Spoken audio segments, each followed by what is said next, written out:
Hello दोस्तों, मंजू हिंदी कहानियाँ में स्वागत है। मैं सुना रही हिंदी कहानी हाथी की सूंड में सुई कैसे लगी। बुरे काम का बुरा नतीजा। बहुत समय पहले की बात है। एक गांव में एक दर्जी रहता था। वह नेक दिल, दयालु और मिलनसार था। सभी गांव वाले अपने कपड़े उसी को सिलने के लिए दिया करते थे। एक दिन दर्जी की दुकान में एक हाथी आया। वह भूखा था। दर्जी ने उसे केला खिलाया। उस दिन के बाद से हाथी रोज दर्जी की दुकान में आने लगा। दयालु दर्जी उसे रोज केला खिलाता। बदले में हाथी कई बार उसे अपनी पीठ पर बिठाकर सैर पर ले जाता। दोनों की घनिष्ठता देखकर गांव वाले भी हैरान थे। एक दिन दर्जी को किसी काम से बाहर जाना पड़ा। उसने अपने बेटे को दुकान पर बिठा दिया। जाते जाते वह उसे केला देते हुए कह गया कि हाथी आए तो उसे खिला देना।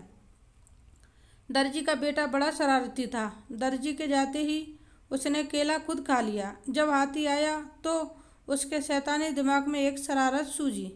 उसने एक सुई ली और उसे अपने पीछे छिपाकर हाथी के पास गया। हाथी ने समझा कि वह केला देने के लिए आया है, इसीलिए अपनी सूंड आगे बढ़ा दी।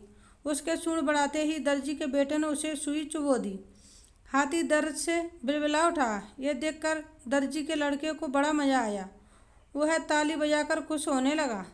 दर्द से चिल्लाया हाथी गांव की नदी की ओर भागा। वहां जाकर उसने अपनी सूंड पानी में डाल दी। कुछ देर नदी के शीतल जल में रहकर उसे राहत महसूस हुई।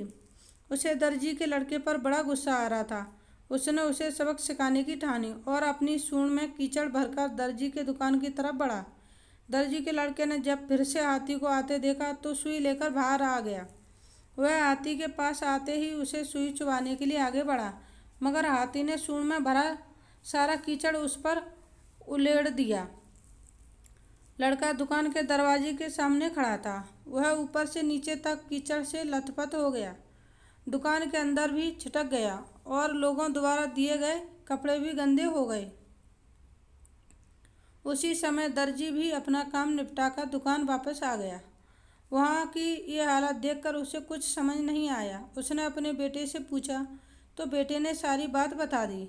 दर्जी ने बेटे को समझाया कि तुमने हाथी के साथ बुरा व्यवहार किया है, इसीलिए उसने भी तुम्हारे साथ वैसा ही व्यवहार किया। जैसा व्यवहार करोगे वैसा ही पाओगे। आज के बाद किसी के साथ बुरा मत करना। फिर दर्जी ने हाथी के पास जाकर उसकी पीठ सहलाई और उसे केला खिलाया। हाथी खुश हो गया। दर्जी के बेटे ने भी उसे केले खिलाए, जिससे हाथी और उसकी दोस्ती हो गई। उस दिन के बाद से हाथी दर्जी के बेटे को भी अपनी पीठ पर बिठाकर घुमाने लगा। अब दर्जी के बेटे ने शरारत छोड़ दी और सबसे अच्छा व्यवहार करने लगा। जैसा करोगे वैसा भरोगे। जैसा व्यवहार दूसरों से चाहते हो वैसा व्यवहार दूसरों के साथ करो। बुरे काम का बुरा नतीजा।